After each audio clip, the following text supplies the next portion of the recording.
Car dealerships want you to think they make money selling you a car. They don't. In fact, on a lot of new cars, the dealership barely breaks even. Sometimes they lose money on paper. So how are these guys driving Range Rovers and building glass showrooms? Here's the part that will annoy you. The car is just the bait. The real business starts after you sign the papers. Think about it. Why do they push you so hard toward financing? Why does the finance manager suddenly become your best friend right when you think the deal is done? That's not customer service. That's the real profit center of the entire operation, and today I'm breaking down exactly how it works. Here's the crazy part. On a brand new car, dealership margins are often just 2% to 5%. On a $30,000 car, that's maybe $600 to $1,500 profit, before paying rent, staff, and electricity bills for a massive showroom. That math doesn't work. So why do dealerships still push new cars so hard? Because the new car is the hook. It brings you through the door. It builds a relationship. And once you're sitting in that office, signing papers, they've got you exactly where they want you for the next 60 to 84 months. That's not a car sale. That's the opening move in a much longer financial game.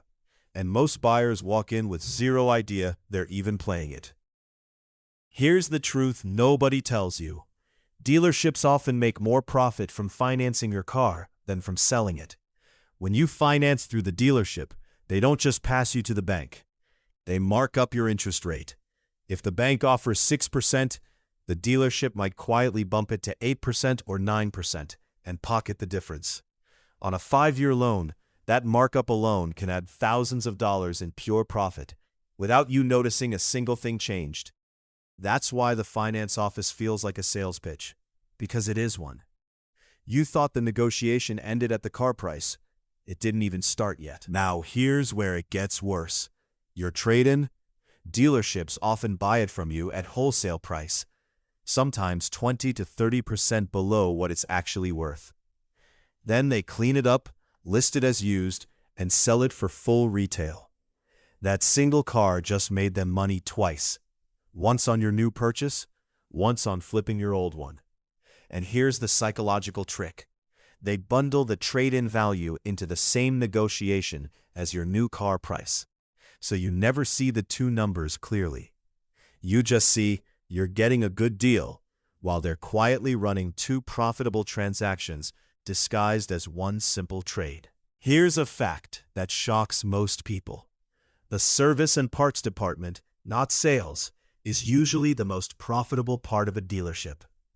Margins on repairs and parts can hit 40% to 70%. That's why dealerships sometimes sell cars at near zero profit. They're not losing money. They're investing in a customer who'll come back every 5,000 miles for oil changes, brake jobs, and recommended maintenance that may or may not actually be necessary. Every new car sold isn't just a sale.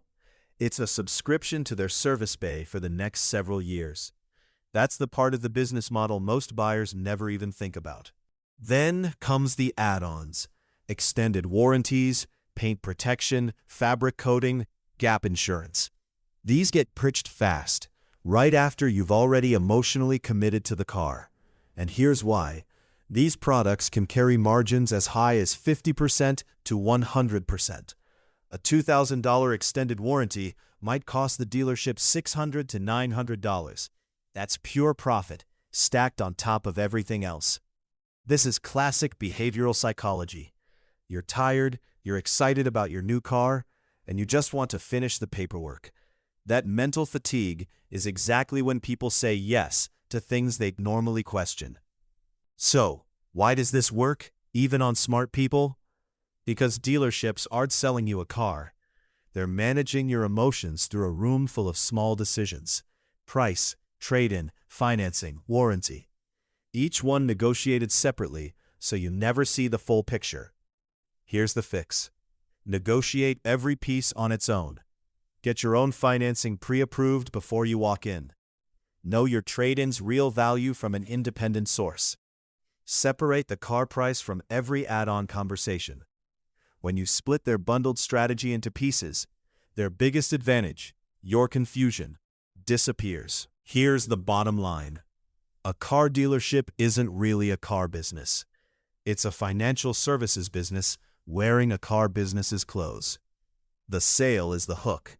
Financing, trade-ins, service, and warranties are where the real money lives. Once you understand that, you'll never walk into a dealership the same way again. You'll walk in with a plan instead of emotions, and that's the difference between losing thousands and walking out with a genuinely good deal. If this opened your eyes to how business models like this really work, subscribe, because next time we're breaking down another industry that's quietly profiting off things you never even noticed.